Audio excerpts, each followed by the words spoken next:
Hello everyone, welcome back to the channel.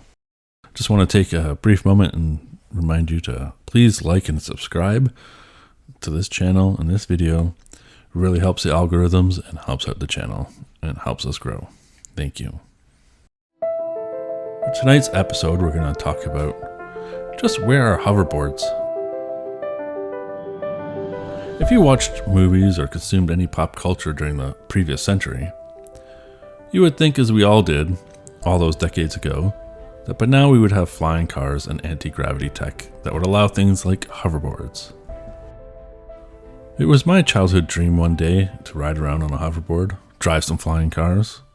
I just thought it was cool. I didn't really consider how that technology would allow us to travel faster than light or visit other worlds. I just, again, thought it was cool. Nothing like being able to fly around, especially without G-force affecting you. Didn't really think of the infrastructure or any implications of that other than it being fun. We, of course, don't have this technology. The only hoverboards we do have are just called hoverboards. They have wheels. Cool, no doubt, but definitely not the same. While a lot of these writers and creators that were making these movies weren't necessarily basing any of this tech that they came up with directly off anything scientists were up to, the science and potential science was out there. Just enough for them to pick up on some things that seemed to make sense, and gave them just enough direction by looking at the rate of discoveries and tech iterations and inventions. So they make up some inventive guesses, depending on what story they wanted to tell, with some of these items like Star Trek communicators turning into flip phones on TV screens that allowed face-to-face calls with people. It often seemed to also inspire and direct real-life tech discoveries. It really seemed for a lot of us that, while not going to be exactly like we saw in the movies, that it would at least be similar in our future. It may seem like a bit of a nitpick or counterintuitive, especially with all the tech we have now. Wi-Fi, 5G, phones that are computers that fit into our hands, the internet, robots. These are great and have had large leaps in quality and power. Every iteration leads to better and smaller and more computational power. But other than getting smaller chips, smaller components, etc., we're still stuck with some of the areas of tech and physics that have not evolved much, and certainly not in the same rate. Take, for instance, batteries. Lithium batteries are great, don't get me wrong, but they have limitations, and sometimes they even catch on fire. They don't have long charges and they degrade, not including the damage it does to both the human environment and the environment in general.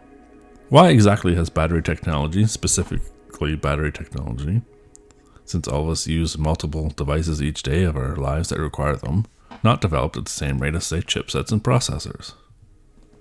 While we're on the energy topic, let's go bigger. Energy hasn't had a breakthrough since nuclear power. The first nuclear power plant went online in the 50s with the promise of energy of the future. A couple disasters and nuclear became out of vogue in the past couple decades. Yet this has had some advancements still, which have made nuclear more safe. Even with that, it hasn't been fully adopted and scaled up. It's quite possible if we kept on iterating and focusing on it, we'd all have our phones and devices powered by a miniature nuclear reactor. And if that doesn't seem very safe, let's look to fission. Fission has been tried for years and years. Recently, there's finally been a miniature breakthrough in this technology, but we're still a long way away. Fission represents the same level of technology leap that we have had in microchips and microcomputing, but it hasn't been much of a focus. For something with so much promise to be an ultra-clean, completely free energy source that would leave Earth powered for as long and as much as we want, you'd think we might direct more resources at this. Now let's talk about anti-gravity again. Propulsion, more accurately. We haven't designed a new propulsion system outside of ion drives for smaller satellites and probes since the rocket engine. Rocket engines are good at getting us out of the atmosphere, but they're extremely inefficient and costly. We could say the same for jet engines, and the automobile engine, even the electric car has a similar engine setup as fossil fuel ones. Yet it's been over 100 years and we are basically on the same technology. There hasn't really been a strong push to find anti-gravity and alternative propulsion in any serious manner. Some scientists are ashamed to work on such things. Others do, but there's not a lot of overall support for such things. If we aren't putting resources and energy behind these things, it isn't really going to happen. Or is it another reason? Why does some technology move and iterate faster than others? Many know there's a quantum computer, but I'm not sure many realize how long in the works it was. And that the first quantum computer was created way back in 1999. It's only in the past few years that it's gotten a leap ahead in attention, mostly because of the AI leaps that's happening. I don't want to get into AI too much here because that deserves its own video, but AI is another example of how quickly technology can take off and advance. So why hasn't tech like anti-gravity? There's a couple different reasons to explore. The technology does exist, but it's been held in secret. This one is a little hard to grasp. If the tech was discovered on its own, all by our own scientists, it would be hard to keep that a secret. It's possible that the governments that would have this technology wouldn't want it available to the average person.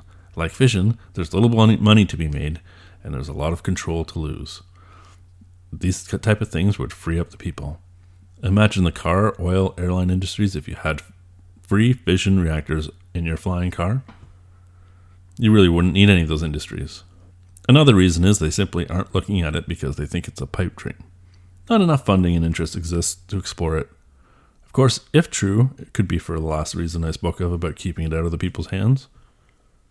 Why not continue to fund research into dark matter or string theory? String theory, which looks like it has been a colossal waste of time and resources for research, simply is no threat to any of these industries. But I find it difficult to believe scientists on their own wouldn't be interested in anti-gravity tech and all that would come along with it. The closest we have come has been looking for the graviton and discovering gravity waves. But could it be something else? Bob Lazar claims that the US government has had this technology from alien craft that was buried somewhere in America, somewhere from the past. And he's not the only one to say things like this. There's also a story from President Eisenhower's great-granddaughter who claims that the president has met with aliens and signed a treaty.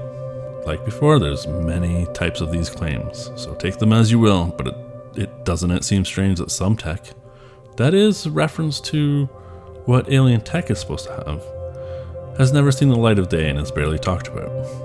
Would a treaty be the reason the US government hasn't used this technology?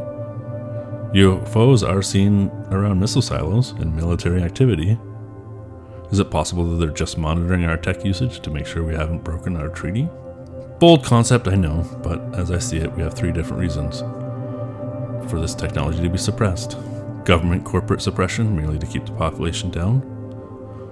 Or, for a similar reason, but because of a UFO treaty, to limit this technology usage so that humans don't take control of this technology and fly off the planet and create a whole bunch of chaos around the galaxy.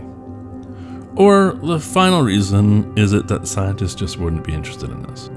Scientists or billionaires or tech moguls wanting to make an insane amount of money when coming up with the first version of this sort of tech. So out of those three explanations, what answer seems to be the most plausible to you? I'd love to know what you guys think, so tell me in the comments below. And that's it for tonight's episode, and thank you for your time, and I look forward to seeing you in the next one. Please like and subscribe, and take it easy.